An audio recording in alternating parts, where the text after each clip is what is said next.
Thank you for all being here as we take a major new step to support our incredible military family, something that we've been working on for a long time. I guess you could say for decades.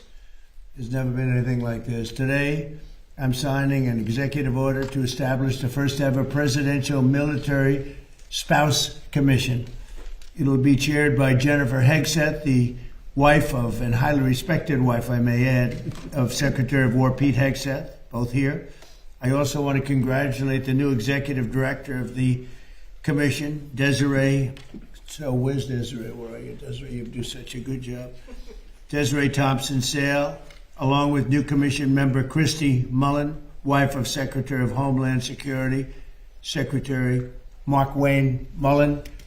These are outstanding people, everyone, male and female, outstanding. The commission will also include the spouses of our wonderful service secretaries, the spouses of the Joint Chiefs of Staff, and the spouses of their senior enlisted leaders. And we have some incredible talent. And I won't tell you these spouses, I've looked at educationally and every other way, they're amazing. We're also pleased to be joined by Secretary Hegseth and the Chairman of the Joint Chiefs of Staff, General Dan Kane. Thank you very much, Dan. America cannot have the strongest military in the world without the love and devotion of our remarkable military spouses who make the extraordinary sacrifices for our country. They really are extraordinary. Many military spouses spend months separated from their loved ones while our heroes are deployed overseas. Military families also endure frequent moves and other unique challenges, and the challenges are legendary. They write books about them. This commission will provide recommendations for improving the quality of life for military spouses so that we can better support both our military families and the entire United States Armed Forces. The commission will develop suggestions to address particular challenges in housing, employment, healthcare, education, childcare, and just about everything else you can think of. We've never had this opportunity. We're doing it now because we've done a lot for our military. We love our military. Every day our administration is fighting to give our military families the support they dearly need and they deserve. As part of the great, big, beautiful bill, we provided hundreds of millions of dollars for military child care and improved housing on military bases. It's being built, much of it's being built right now. Last Christmas, every service member received a warrior dividend of $1,776. Think of that. I wonder where we got that number. It was actually $1,775. The number worked out to be 17. I said, if you add $1, we have 17. That was one of my genius ideas. We have 1776. But that was a great thing, and we've given it every member of our military hard-earned pay raise. We've also given the pay raise. The commission will help ensure we continue to give military spouses our very best so our military can continue to be the strongest military anywhere in the world, and we're proving that. As you know, we had a conflict with Venezuela, worked out very well, and we have a conflict with Iran, and that's working out very well, very, very well. So now I'd like to ask Jennifer Hegseth to say a few words, followed by Pete, General Kane, and then I will sign the executive order putting this into play. And it's an order that's long overdue as far as I'm concerned, like by decades. And we're going to do a real job with it. And Jennifer, if you will, please. Well, Mr. President, you have been a champion for the military, and we are so grateful for that, and that continues today.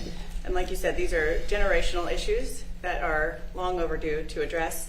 And we have the most amazing women here who have decades of experience as military spouses themselves. To take a look at it. There's really nothing we're going to find that they haven't experienced. And so between what they've experienced and what they know, we're going to really tackle these things. And I've spent the last year traveling around, meeting with military spouses and families around the world and around the country, and it's the same from Kentucky to Singapore. It's housing, it's healthcare, it's employment, it's childcare, it's education. And so we're going to take a look at all of those things. Even one of the women up here, I won't say who, but was a paramedic. And as they moved from state to state, she could not get the license. Switch to that state in time before you move again, before you PCS. And it makes it really difficult for these families to survive, let alone all the other sacrifices we're asking for them. So this is a big deal today. We're super grateful. Every time Pete travels around, Secretary Hegseth travels around talking to the troops, he tells them, the President has your back, and now the families know that you have their back too, and we are grateful. Thank you. Thank you, Jennifer. Great job. Thank you. How about you say something first, and then I can't then really we'll go top back that. into the general. You're not going to top I can't top that, Mr. President. Give it a shot. You're not going to. It's Good job. It's true. Strong families equal strong formations. I mean, when you look at it from a military perspective as a secretary, our job is to make sure our troops are prepared and ready on behalf of the nation. And if your family's not taken care of, then it causes hesitations and complications for the warfighters up front. And so we say often, and we mean it, no soldier, no Marine, no member of the Joint Force serves alone. And so if we can address the issues of housing and make sure it's quality housing, make sure employment opportunities are maxed out, make sure child care is taken care of, make sure DODEA or DOEA schools are the best in the world so that our military kids are being educated, the trade skills they might want to take the next chapter in life. If that warfighter knows that their family is good to go, they will go the extra mile, which is what our nation asks. So we're in for this. Is not one of those window dressing efforts. Jen's right. This entire group has mountains of experience, and they're raring to go to put it to use on behalf of the great Americans who serve our nation. And this is going to be full speed ahead to address every quality of life issue we can, which, Mr. President, you invested in the One Big Beautiful Bill. People don't know how much went into housing and into barracks and into pay. That's a down payment. And now with the $1.5 trillion, which we're working to get every dollar of, it's going to be a generational investment in barracks, in housing, in healthcare, in pay, in ways no commander-in-chief has ever done before. So, Mr. President, thank you for leading on this, and this commission's ready to go. Well, thank you very much. You're doing a fantastic job. General, please. Mr. President, Mrs. Hegseth, Secretary Hegseth, it's an honor for me to be here today at the launch of this commission. As we stand here now around the world, military service members are out doing our nation's business and ready to do what is asked of them.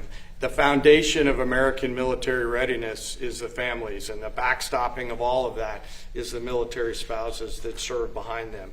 Inevitably, every time somebody deploys, that refrigerator will break down, the car will break down.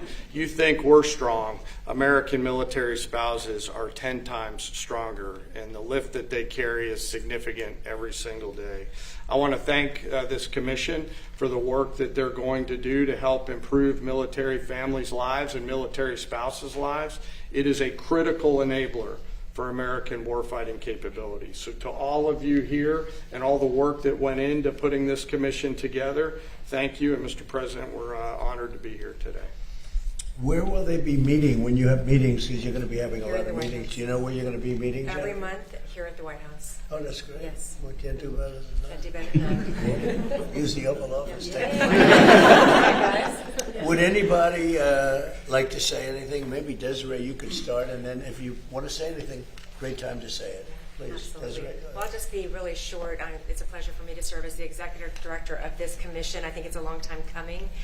It's a little bit of a pet project out of my office, simply because we have the Chief of Staff of the Air Force's wife that has been inspirational for this. She's a 41-year spouse. But collectively, this group has over 400 years of experience as an active duty military spouse. 400. And they've probably moved about 300 times. So if you can imagine that level of experience coming to this commission and solving real problems for the future of our military spouses and families, it's just an incredible thing that you're doing, President Trump, actually asking them to solve these problems and give you good recommendations, and we're happy to help them do that. So, you know, we have Desiree's been with us for a long time, and she's directly and indirectly done what she's doing for a long, long time, covered numerous presidents, and she basically responds to the public when the public, they send things. Sometimes they send gifts. Actually, it amounts to millions of dollars in small money. And I said, well, what happens to that money? They send it back, or they do charitable work, but it's literally millions. They send it to me. I should be able to get it. She won't give it to me. I should be entitled to it. No, but they send it to me as just a gesture. But they write thousands and hundreds of thousands of letters, and she's got a staff that's all volunteer. And I have one question: how do I compare in terms of response with other presidents of the past? No comparison, sir. Is that good or bad? No, it's good. Actually, it's very good. It's very Yeah. good. We do So, okay. you do great. A little more than Sleepy Joe? 100% A little bit positive. more? Yes. I think so. Thank you. Thank you. Does anybody have anything to say, or a question, or statement? Would you like to make a statement? Yes, Can I please. just say, I'm so excited. We've served with the Wills Box now for a number of years, and I've seen them champion the enlisted corps. As the spouse of a senior enlisted leader, it's pretty easy for something amazing like this to happen and not include the enlisted corps, the senior enlisted leaders from the enlisted corps. It means the world to me that this started with them in mind. And I don't know if you remember, but a few years ago, my husband was serving in Alaska, and before you got on the plane, he asked your detail if he could ask you a question, and he asked if you would FaceTime me, and you did. And that it meant For the people world. I respect, I do that. You're getting ready to get on the plane, and this E9, this enlisted command chief, asked you to FaceTime me, and you put your arm around him, and you said, "He's doing a good job. Take good care of him." And that picture has hung in his office since, and it just means the world to me that you highlight the enlisted corps every chance you get. And I love to tell people that story, that you took the time That's so for. nice. Thank you very much. Say hello, okay? I remember. Please, anybody else? Mr. President, this is Cindy Wilsbach, who's humble to That's her right. core and has had a significant role in putting this commission together. So I just want to highlight Cindy's work. I would just like to say this is a red letter day for me. Just the honor that I feel to be surrounded by these spouses who, what I like to say is we serve by oath or by vow. We didn't all raise our right hand to take an oath, but we began serving this great nation when we extended our left hand and said a vow to the person that we love that serves this country. And we represent people that are at the end of their careers. We have served decades, 20, 30, 40 years of service. This is about the legacy that we leave for the people that come after us, for these great. people who have children who are serving now, or for families that we say, we love you, we care about you, and we are the greatest military in the world, and part of that is taking care of our families, and that's what this commission will do. And your husband is highly respected, I have to tell you that, by everybody, everybody. Anybody over here? Yes, please. Mr. President, on behalf of the Coast Guard, we cannot thank you enough for the amount of money that you have put into our organization. We are beyond excited about the new potentials that we have. We could just feel it, the whole Coast Guard. Every time we go to visit our different units and our families, people are super Including excited. 11 ice cutters, right?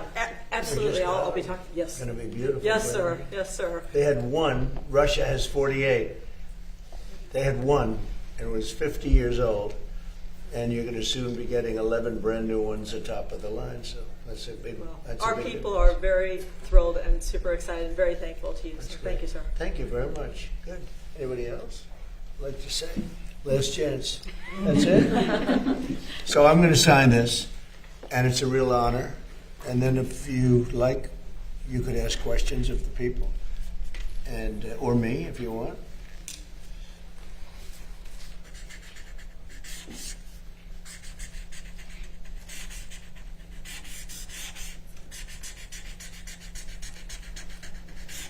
Okay, that's a good one. So I wouldn't want a bad one on this topic. Some are good. You know, we rate them from 6 to 10. 6 is usually when I'm standing up holding it. You can't do a very good one, but that's a 10. So you deserve a 10 too.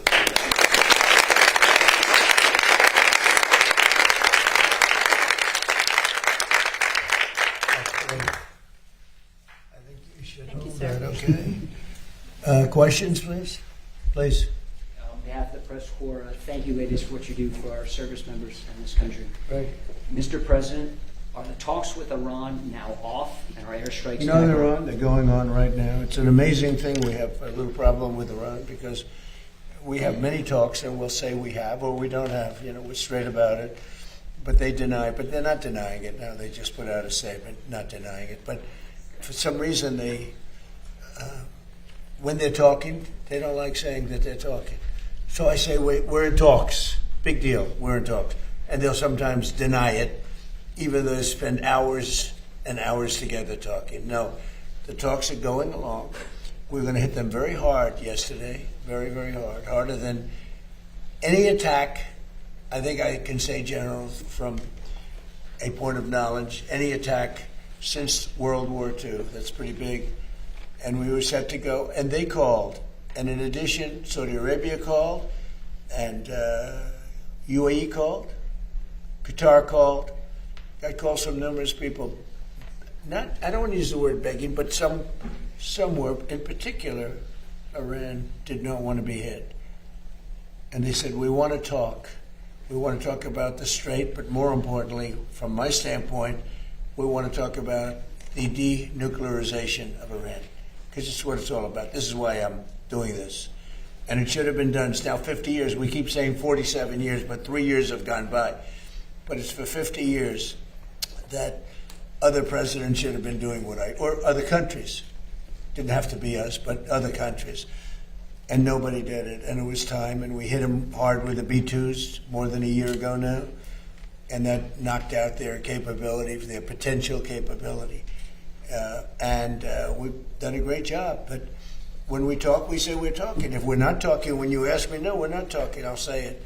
But we are talking right now. We're talking, and we're talking at the request of Iran, backed by Saudi Arabia, backed by UAE, and backed by Qatar in particular, but others also. Many countries called. The leaders of many are friendly with a lot of them, almost all of them, one way or the other, and they all wanted to give this a last chance. This is a last chance.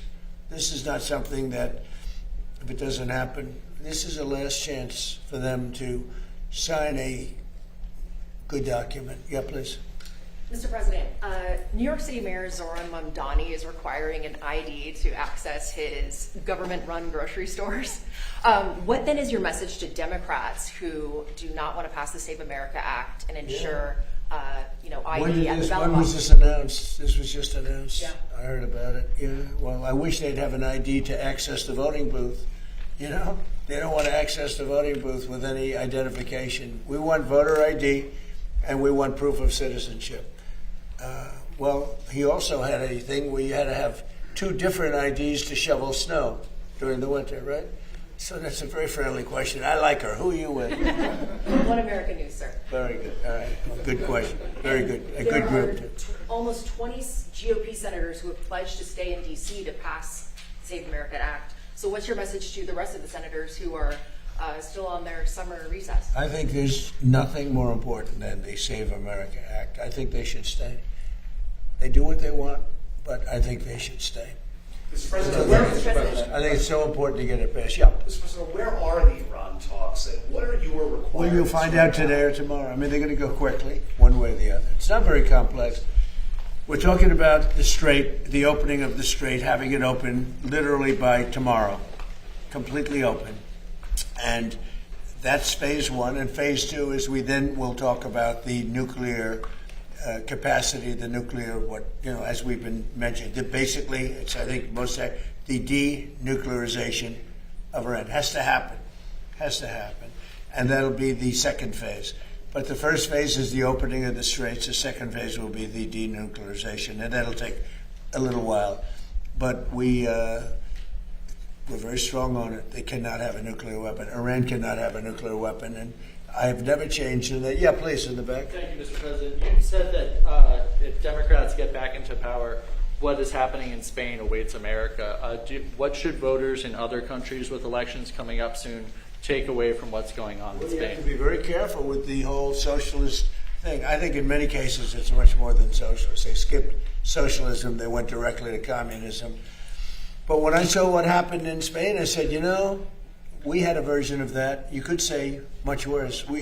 We allowed 25 million people under Joe Biden, the Democrats. We had open borders, and countries all over the world, almost all of them, sent people that they don't want into our country. And we've gotten a lot of them out, and we're getting more, including murders. And I always said 11,888. That was the number of murders. Many of them committed more than one murder. And we're going to be just like that if you put these lunatics in that I see running for office. We had an open border a year and a half ago. We had the worst border in the history of our country. Now we have the best border. We haven't had one person come in, and this is done by the Democrats, not by left-leaning people. They do charts, and they have, in 15 months, not one person has come in through our southern border illegally. Now, that's pretty amazing. I'd say maybe 10, maybe 15. They say none. And believe me, if they did, they'd love to report it. But you could go outside in those vast plazas where hundreds of thousands of people gathered when they stormed our country, just like they did, in my opinion, worse, just like they did to Spain. They stormed our country. And those borders are those big plazas that were built. They put concrete down. And now you look at them and there's grass growing in the cracks. Nobody comes up because they know they're not going to get through. And if they do get through, they're going to be taken out, brought back to their country. So we've done a fantastic job. You know, somebody said you did it too fast. I did it in 30 days, my first 30 days. Biden couldn't do it. He couldn't get it done. He tried at the end. He tried to do something because it was so overwhelming. It was so bad politically. But we did it in 30 days. Somebody said you should have taken a year and a half or 2 years completed because everyone forgets. Even my speechwriters, they say, sir, nobody wants to hear about the border anymore. You've done it. It's an incredible job you've done, but nobody wants to hear about it. And I should have taken a couple of years to do it because, and it actually was, the public has about a 2-year, people do, they have a 2-year memory for certain things. They have a 2-week memory. I may have gotten elected, certainly partially on the border, and because we did such a great job, it was a long time ago. I did it twice. I did it in 2016 when it was bad, but I did it this last time when it was really bad. It was, Steve, I would say many, many times worse than it was in 2016. 2016 was bad, but what we just had a year and a half ago, that was the worst border maybe in world history. There's not a third world country that would have allowed that to happen, with people coming in from prisons and people coming in from mental institutions and people forced in by government, because these are the people that those governments, those countries, I know them all, they didn't want. And they walked into a country totally unvetted, totally unchecked. Not anymore. Nobody comes in. Except if they come in legally. Yeah, please. Thank you, Mr. President. Yesterday you were... Who are you with, please? I'm with the Washington Examiner, sir. Good. They're doing good. They've been very nice to me. You were asked yesterday whether Representative Max Miller should resign from Congress over the allegations, and you said that you'd have a look at it. Have you thought about that? And also, do you think that It's he a should very be sad thing. replaced? I know Max. He's a good person. I mean, I always thought he was a very good person. And I'm going to let the families figure that out. You know, those families, I know they're working on it. It's a very sad thing, especially when you know somebody so well, to be going through that. But it's accusations, and I'm going to let them figure that out. Yeah, please. President, did you sign off on Todd Lynch rescinding the anti-weaponization fund? And also, there are Democrats right now who say there's essentially 2 tax codes. There's the Trump family tax code and a normal people tax code. Why do you think that your family deserves some level of special exemption when it comes to the auditing of taxes? Well, I'll go into that. First of all, I had a 10-year case that was settled until I announced I was running for office. It was a settled deal like I've been doing all my life. I've been audited every year for my entire life, which I have a lot of wealthy friends. They were never audited. To this day, they were never audited. I was audited. And my deal was settled. In writing, it was settled, subject to final approval. Then I announced I was running for president, and all they did was haunt me with it. They ended the settlement, and they went after it. And they went after me illegally. And they did a lot of bad things to me like they did to other people. And I was treated very unfairly by the IRS. It was weaponized against me. Think of it. I had a case this is a 10-year-old case. And it was settled. It was done. The case was over. I announced I'm running for president, and they terminated the settlement in Washington. And they went after me. And what they did here was frankly, if you talk about reparations or if you talk about payment, what they did to me, I had a very good case against them. So this was a case that was settled, that when I decided to run for president, right at the beginning, this is a long time, it's been going on for a long time, they terminated the settlement, which is something that never happened before. We have letters from the biggest law firms in Washington saying that this case is nonsense, just like the Russia was nonsense. They weaponized government. And so that's that, and most people understand that. On the fund, these were people that were treated unbelievable. 22 suicides, more than that, I think. Look at Ashley. Look at so many other things that happened. These people were treated horribly, and this fund could have given them some solace.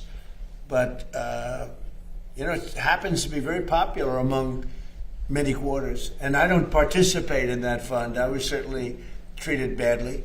I don't participate, but I thought it would be very fair for people that spent years in prison, people that were treated so badly, for in many cases people that did absolutely nothing wrong. So I view that fund as a positive, and a lot of Republicans do too, not so many Democrats. And it's not only for that, it's for other things too. People that have been treated unfairly, that have been weaponized by a corrupt government that we had with Obama and that we had with Biden. You had a corrupt government with both of them. Mr. President, did you sign off on Todd Blanche rescinding I didn't look at it. All I know is that Todd Blanche is great. He's going to do a great job. Everybody knows it. And I understand there's been a sign-off. But I don't know what they agreed. I think Todd Blanche agreed to reconfirm things that he's already said. And what he said was okay. Can I ask, Please go ahead. Are there other avenues you'd have supporters get paid potentially if it's not the anti-weaponization fund? Is there another way? Who are you with? I'm with MS Now, sir. You who? MS Now. MS Now? Yes, sir. What a terrible show that is. They have the worst people on that show. Are there other avenues that you want to see people No, paid? there's no other avenues that I know about. Go ahead. Mr. President, on the Iran talks, MS Now. That's the failed MSDNC, right? The failed. They failed. They gave it a new name. You know why? Because nobody watched it. Go ahead. And fewer people are watching it now. on the Iran talks, is there discussions, is Iran willing to return to a fully free navigation of the strait? Is that on the table? Say it again, differently. Would Iran be willing to return to fully free navigation of It the has to be. I'm not going to let them charge. Would you If anybody's going to charge, we'll charge. We're the one that has total control. We have total control. You know, we have a thing called a blockade with his Navy. And that Navy is, they call it a wall of steel, the United States wall of steel. And no, there's not going to be charging. We're not talking about charging at all. There won't be charging. Yeah, please do that. Mr. President, you said last week that illegal immigration... Who are you with? GB News. You said that illegal immigration is killing the UK. Nigel Farage today has proposed the use of the Royal Navy to combat small boats crossing the Channel. Do you think that European nations, including the UK, should be using their militaries to stop illegal immigration? Look, you have to stop illegal immigration in Europe. I know Europe better than anybody, better than the people that run it. And I have great relationships. Two things are killing Europe. Number one is immigration. Number two is energy. Like the UK, when you look at the UK, they have one of the best energy fields in the world, North Sea oil. Now, I think your new prime minister is going to actually open up from what I hear, I spoke to him, and he sounded terrific on this subject. But you open it up, you'll be a wealthy country. You keep it closed, you're going to be a bankrupt country, which is what you are now. Essentially, you're a bankrupt country. You have one of the greatest energy fields, the North Sea oil. One of the greatest fields in the world. You know, the UK buys its energy from Norway, who gets the energy from the North Sea, from not as vibrant a part of the North Sea oil was. You're sitting on top of gold, better than gold. And you don't do anything with it. It doesn't work. You don't allow the oil companies in, and it doesn't work. And I spoke with your new prime minister. I was very impressed, and he sort of indicated to me, I said, look, you can be a wealthy country or a bankrupt country. You have your choice. Not every country has that choice. Almost no country has that choice. But in the case of the UK, Scotland, I'm talking about Scotland, right off the shore, in Aberdeen, Scotland. That was Aberdeen was the oil capital of Europe for years. And then one day the Liberals got in and they closed it. And your energy rates have quadrupled. You have among the highest energy prices in the world. You could cut them in half. You could give away free energy if you'd open up the North Sea. And it's good for another 500 years, maybe more, probably 1,000 years. Has our new Prime Minister restored your faith in the leadership of Britain? Has our new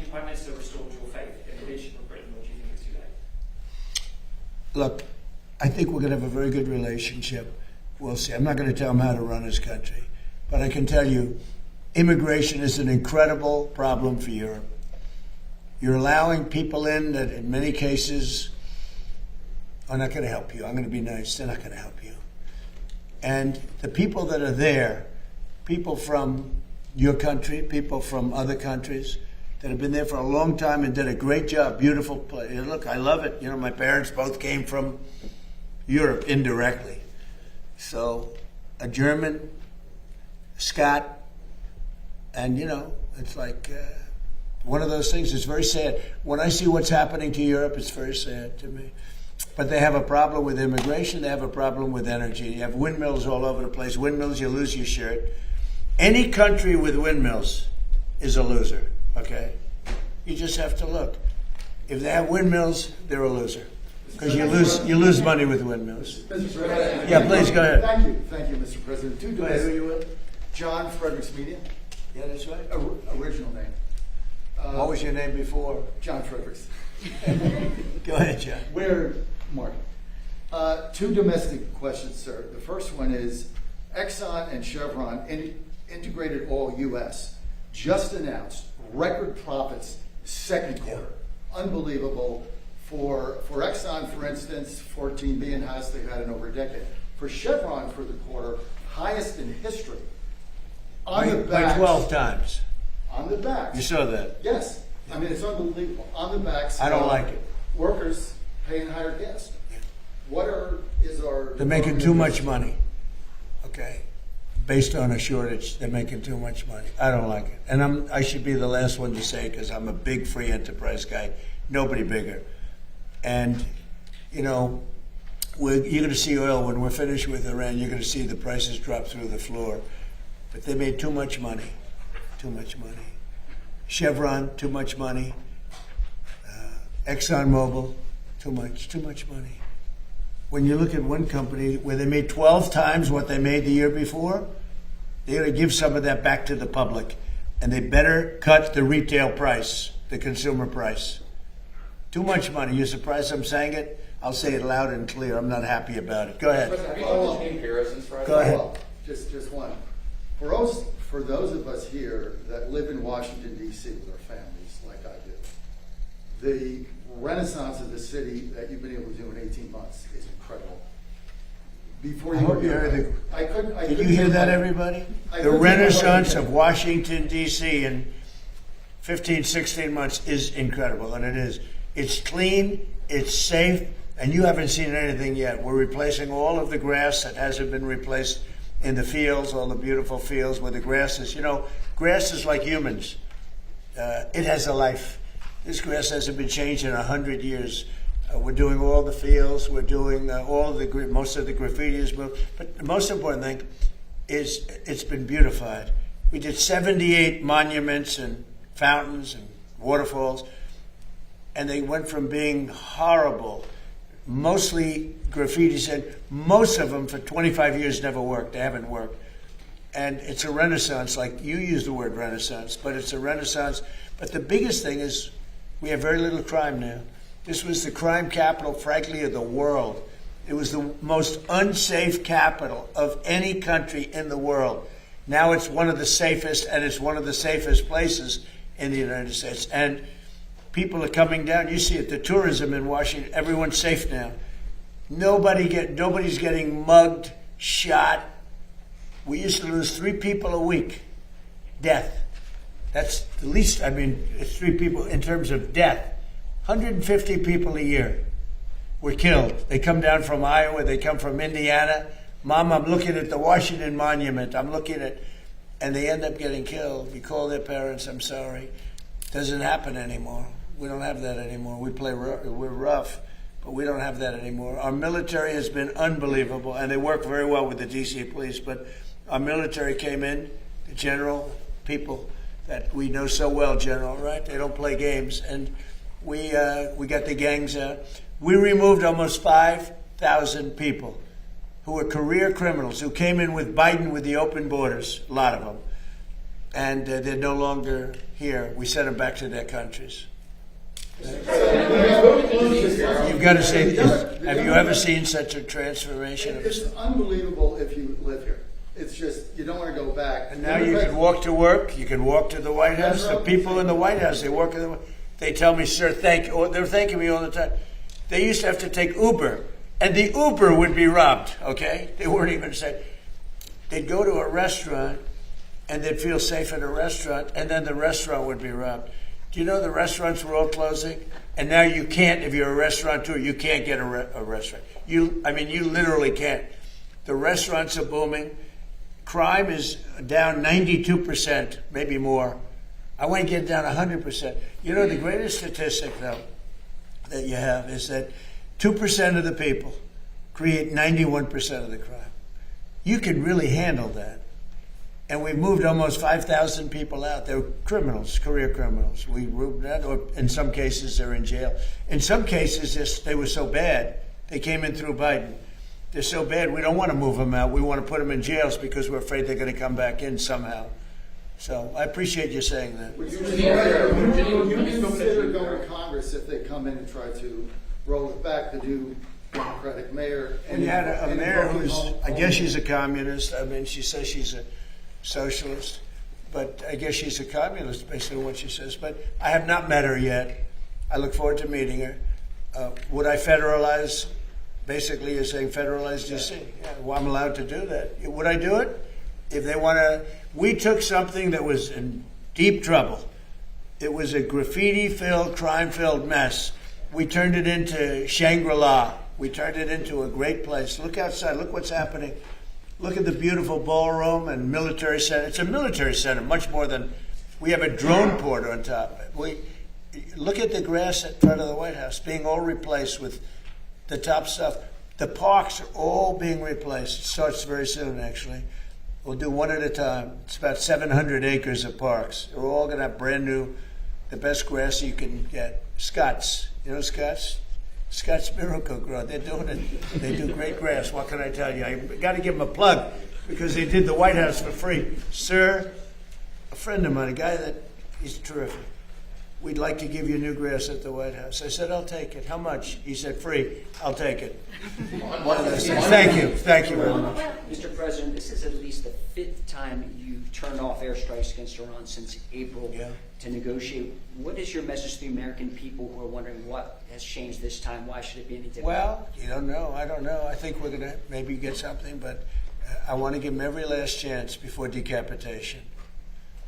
It's very tough to do what we have planned, still planned. We'll see what happens. But it's a very, very tough thing to do.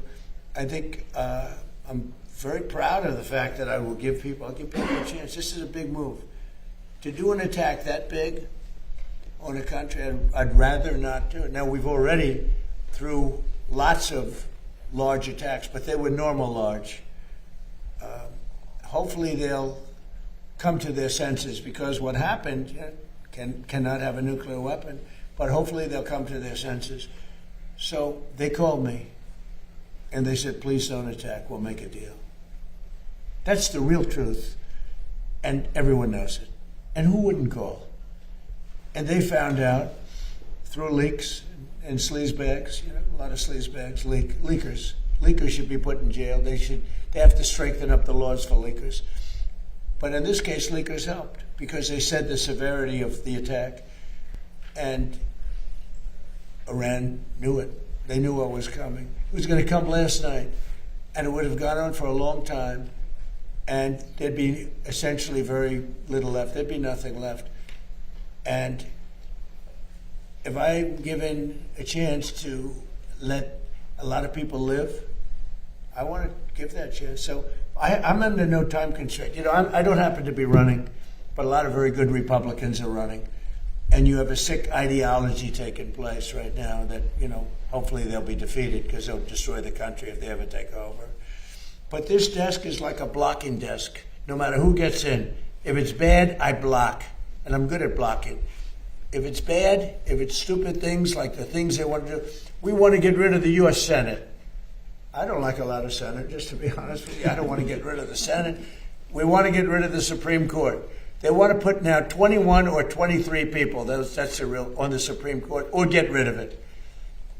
They want to get rid of the presidency. They want to have an appointed executive running. That's a communist thing, you know. That's a communist thing. These are sick people. And, you know, I said it the other day, and it maybe doesn't sound that important, but when a country goes bad, like look at the blue cities.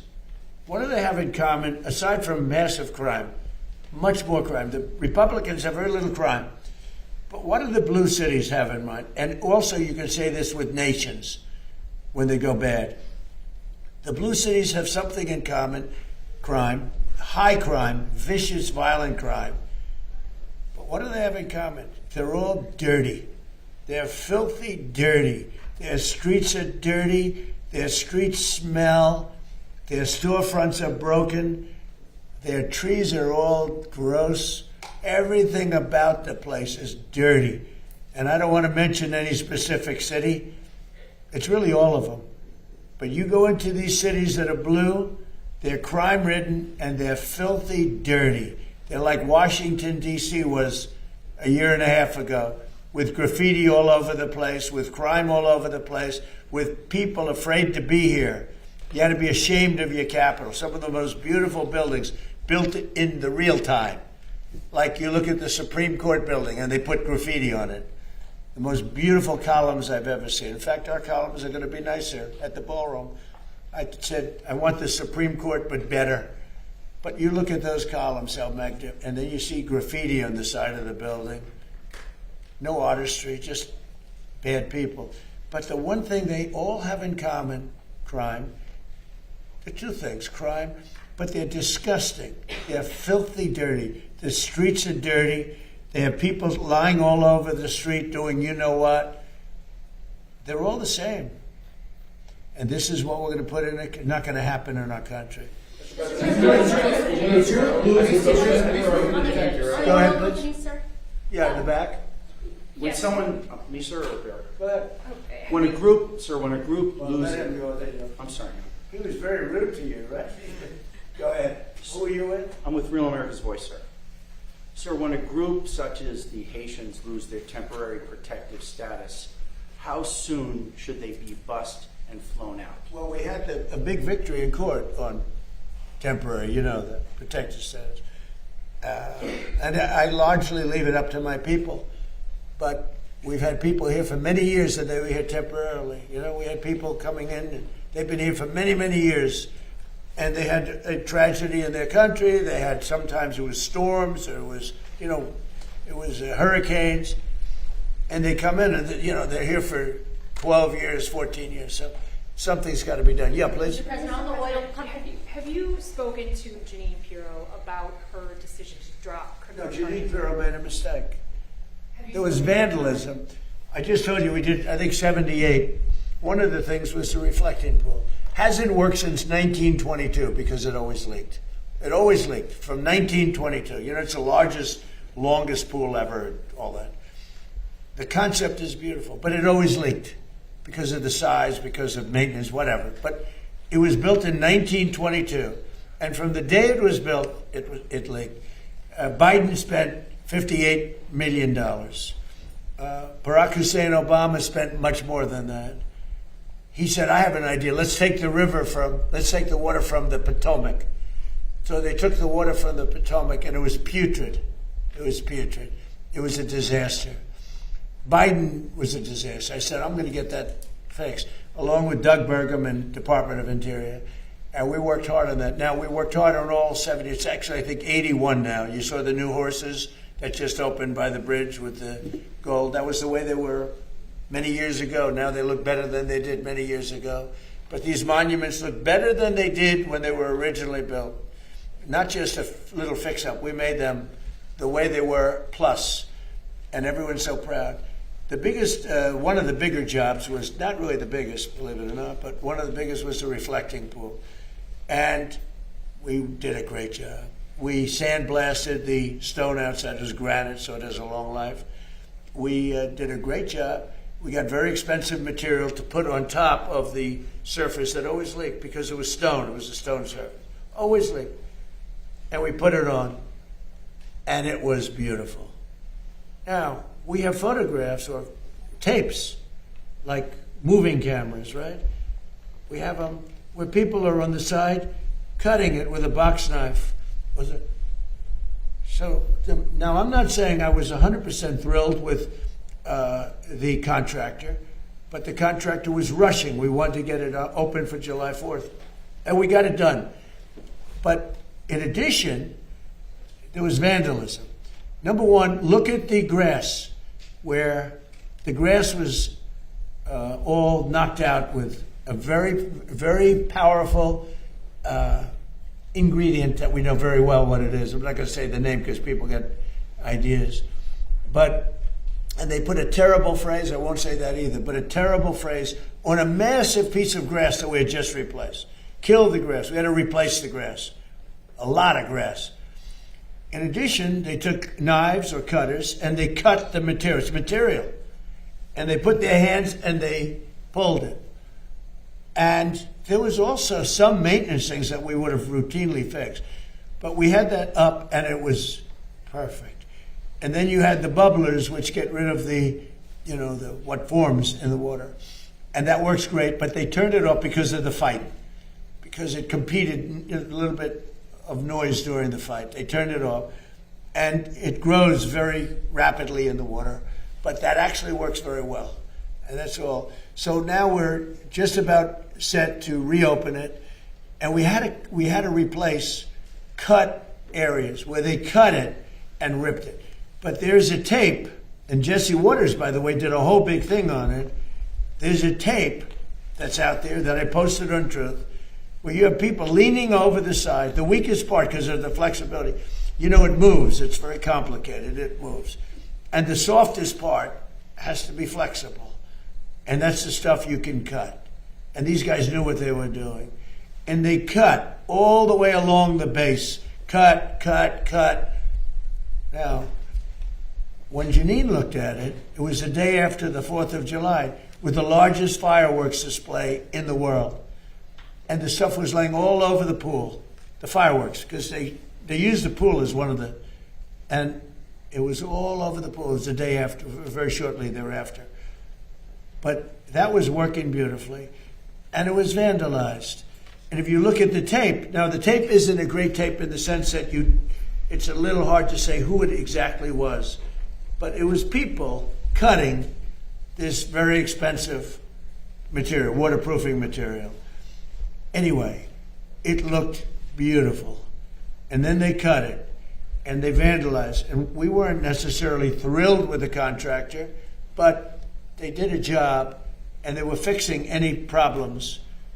But then it got carried away because the judge was extremely unfriendly to Janine. And frankly, I think she choked, because the judge was really vicious.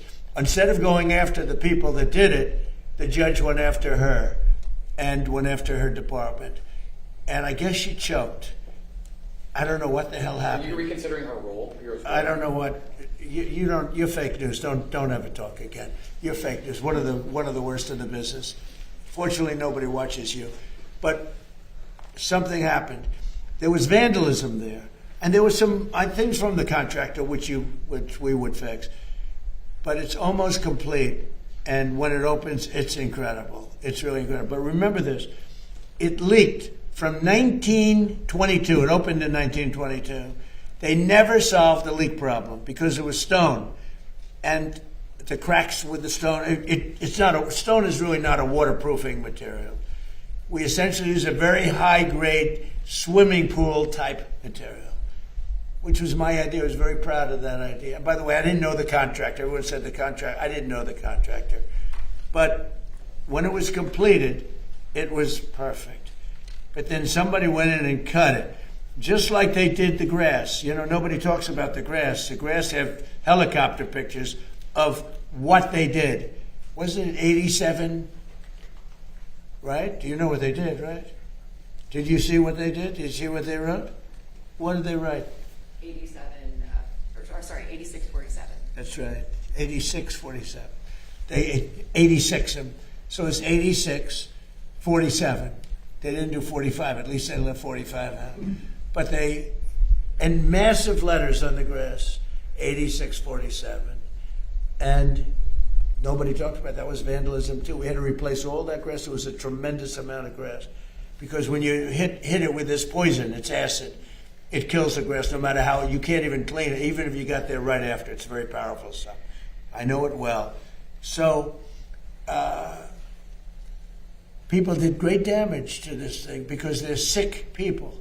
You know who's representing the man is a man from Crew, a sleazebag who's been suing me for my whole political, hasn't won, he's lost all the time. But Crew, do you know what Crew is? It's a third-rate operation that's supposed to be a charity, but it's not. They used it for political reasons. So we should be proud of our monuments, and we should be proud of our city. And you know, that was open before they did the damage. It was open. It never looked more beautiful. It looked like a mirror. And that's what it was supposed to be. It was a very dark color, because otherwise you don't see it, as a reflecting pool. And it looked beautiful. Well, it'll look just as beautiful. It'll be fixed and open over the next week and a half, 2 weeks. Mr. President. Who are you rooting for in Michigan? One more, yeah. Who are you rooting for in Michigan tomorrow, Mr. President? Well, you have a very interesting group. Who I really voted for is Mike Rogers, because I think he's going to be a great senator. But you have a communist versus a socialist. That's the way I look at it. You have a communist versus a socialist. It looks like the communist is leading. We're talking about for the Democrat primary. But for the Republican, you have a very good man, and he should be able to win. Yeah. Okay, one more. Go on, in the back. Yeah, go ahead. Lafayette Park. Lafayette Park, it's great. Do we do a good job in Lafayette It's Park? phenomenal. So Lafayette Park is right across from the other side of the street, and I made a donation of $10 million. That was me, personally. And it's unbelievable. It was so dirty and so disgusting. Like everything liberal becomes dirty and disgusting. Socialism, liberalism, progressivism. You know, the word progressive is such a nice word. They love using it. But the radical left isn't letting them use that word anymore. But Lafayette Park is a large park. It was known as the gateway to the White House. And it was disgusting. The monument is beautiful, graffiti all over it. I won't say what was on the sidewalk, but horrible, horrible, horrible, disgusting stuff. And not only did we fix it, we have military standing there watching it. And if anybody touches it, that was the one mistake with the reflecting pond. They hadn't put up the cameras yet. They had enough up because you see what's happening. But if they would have had them up, we would have had it would have been a lot easier. And I was disappointed with Jeanine Pirro, really disappointed with Jeanine Pirro. She folded like an umbrella, and people get away with things, and it's a disgrace. But we're very proud of Lafayette Park. Now we have a big decision to make. Do we take the pavers that are red, you know, the red brick pavers, and do we change them into a granite? It's a gray granite. They're beautiful, but they're not the original. So we're going to have to make that decision. You have a good sense of taste. What would you do? Huh? Yes, change it. You would change the red brick into the granite. Heartbeat. The granite is much stronger, holds up much better. Different color. Legacy. Change it. Okay. Are you considering firing Pirro, Mr. President? Go ahead, please. Thank you, Mr. President. Today's the MLB trade deadline, and there's been talk lately about a potential lockout next year. I think over salary cap concerns, proposed salary cap. Do you support a salary cap in the MLB, and what are your thoughts? Well, we're going to talk about that at a different time. You know, it's a complex situation, but not too complex for me. Yeah, please. In the back. What did you think of the Nationals trading Luis Garcia to the Yankees? And do you think Brian Which Cashman? one? Luis Garcia from the Washington Nationals to the New York Yankees. Your New York Yankees. And what do you think of the job Brian Cashman's doing? Well, I've known Brian Cashman for a long time. Look, he's done a good job. I think Randy Levine is great. He's a great executive. And by the way, the NIL or whatever it is very close to getting solved, college sports. And Randy Levine and Nick Saban and a whole group of people have done an unbelievable job. That was a case that should have been appealed by the NCAA. And they never appealed it. Whoever ran the NCAA, they never appealed it. The original case was thrown out by a judge that knew nothing about sports. Nothing about sports or college sports. And that case should have been appealed. They didn't appeal it. They didn't know. I think they forgot something happened. And college sports was, and is, in turmoil right now. Turmoil. And Randy Levine from the Yankees, the president of the Yankees, got together with a lot of people. We had it right here, 60 people that were